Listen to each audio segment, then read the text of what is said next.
I also am very curious as to how this influences your views on some of the conventional training models. I saw you taking some heat online the other day because you attacked the sacred cow of the gym bros, which is the barbell. You know, the barbell is whatever you want to say. So I'm curious why Coach Pam hates the barbell. More so, I hate the philosophy around the barbell that has been established. As in, if you want to get strong, simply squat, bench, and deadlift, and get good Right. at these things. Mostly, I very much dislike that philosophy when I think about younger BAM, when I think about our teenagers, when I think about our young athletes who are looking to develop themselves athletically, who are looking to develop themselves in their strength capacity. And when they go looking for that, the answer that they're given is bench, squat, and deadlift. And if you can, whatever it is, bench your uh, 1.5 times your body weight, and then if you can squat 2 times your body weight, and then you can deadlift 2.5 times your body weight, then you are the strongest, you are the most athletic, and you're good to go. And so all you got to do is get these three numbers in order, develop yourself, and then you're going to be good. And that to me is a very bad path to set a young athlete down, that is setting them up for failure of true strength. It is not like you will be able to express strength through a barbell. You will not be able to express a bunch of strength when you're climbing a hill or Mm, when you're wrestling with somebody, or in terms of strength as being, if you just define strength as your resilience capacity, your ability to avoid injuries. Going down the barbell path will lead you to be exposed to more injuries and compromise your joints. Why is that? Is it because it's the farthest thing from the crawling pattern? The human body is designed to walk, to crawl, and to run. That's what our body is actually structurally built to do. Our human body is not designed to bilaterally or with both extremities press, pull things, and our spine to be straight. mm, If our spine was designed to be straight, it wouldn't be set up in joints. It would just be one rod type of thing. But in order to do the barbell lifts correctly, and this is coming from somebody who was a competitive Olympic weightlifter, I'm very familiar with how to utilize the barbell to express strength, like very familiar with the technical abilities of it.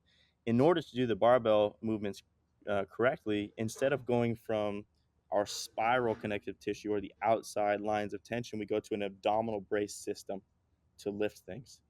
As soon as you go into an abdominal brace system, you cannot do this counter rotation that we talked about with crawling and walking and running that is absolutely fundamental. So you immediately create the top half and the low half to be doing one solid structure. mm, And then with both extremities, you're either pressing or pulling or doing something where your right and your lefts, either your legs or your hands, are doing the same exact thing. In crawling and in walking and running, it's the exact opposite. The spine is bending and rotating and moving.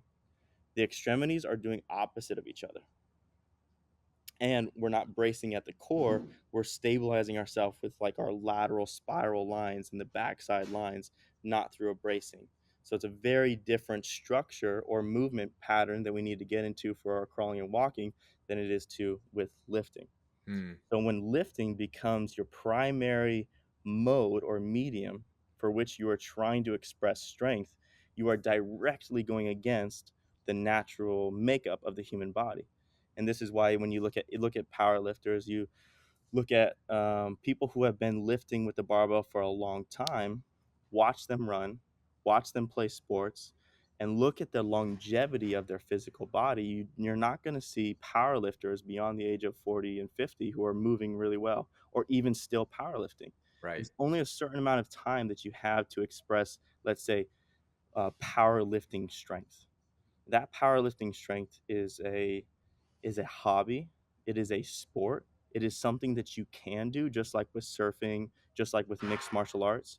These are things that you do because you're human, your ego, your identity wants to express itself through that, which is beautiful and great.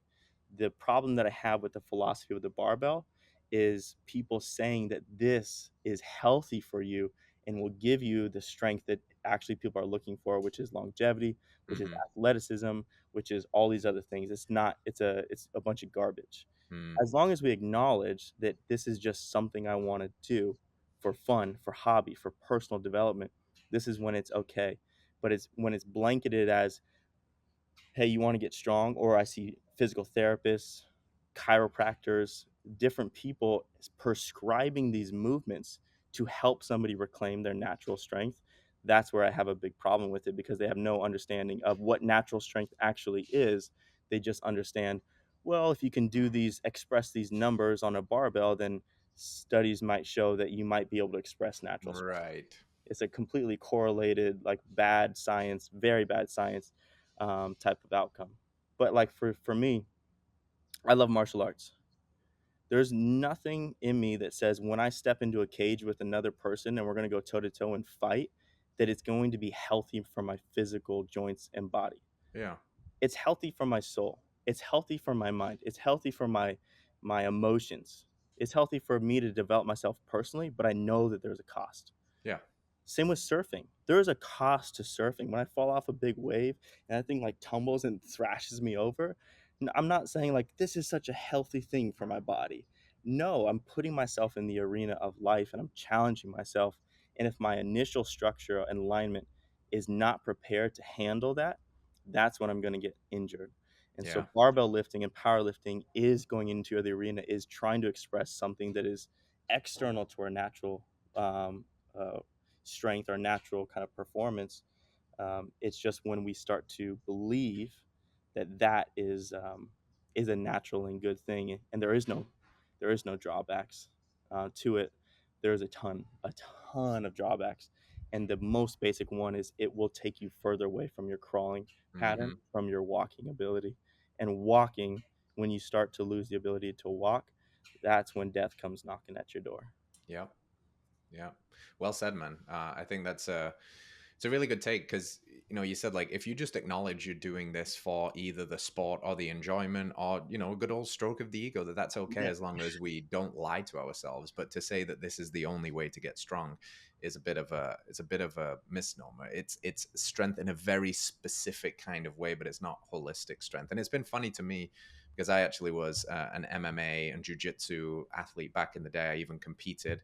And similarly to you, under no illusions is that the healthiest thing you can do for your body. It's more of the mental and spiritual and, kind of learn about yourself because man in the arena kind of thing, nothing will put the pressure on self-development quite like something like that.